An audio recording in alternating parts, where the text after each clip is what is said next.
America బాగా కెలకాలనుకున్నట్టుంది భారతదేశాన్ని. 1 by 1 elections ముందు కదా, విద్యావంతులని దెబ్బతీయాలి.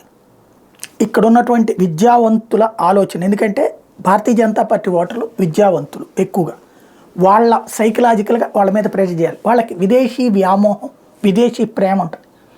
దాన్ని బేస్ చేసుకుని వాళ్ళల్లో ఆలోచన రేకెత్తించి దెబ్బతీయాలన్నటువంటి ఒక ఎత్తుగడ, పట్టణ ప్రాంత ఓటర్ల మీద ప్రభావం చూపెట్టాలన్నట్టు ఎత్తుగడ ప్రారంభించినట్టుంది.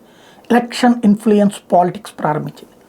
కేజ్రీవాల్ అరెస్ట్ని మేము నిశ్చితంగా పరిశీలిస్తున్నాం అంటూ మొన్న మాట్లాడి దాన్ని జయశంకర్ తప్పుపట్టారు.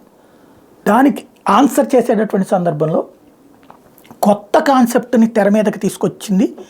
ఇందులో ఈ దఫా ఏంటయ్యా అంటే, కాంగ్రెస్ బ్యాంక్ అకౌంట్ల సీజ్ని మేము తీవ్రంగా పరిగణిస్తున్నామని చెప్పింది.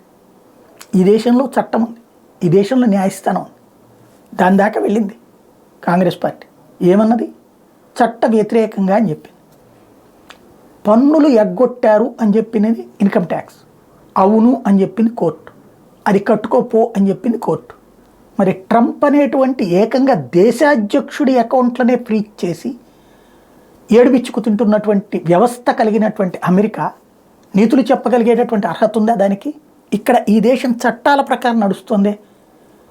అక్కడ అతన్ని పెట్టినట్టు తీసుకెళ్ళి బొక్కలో దోయలేదే, ట్రంప్ని పెట్టినట్టు అలా అవమానించలేదే.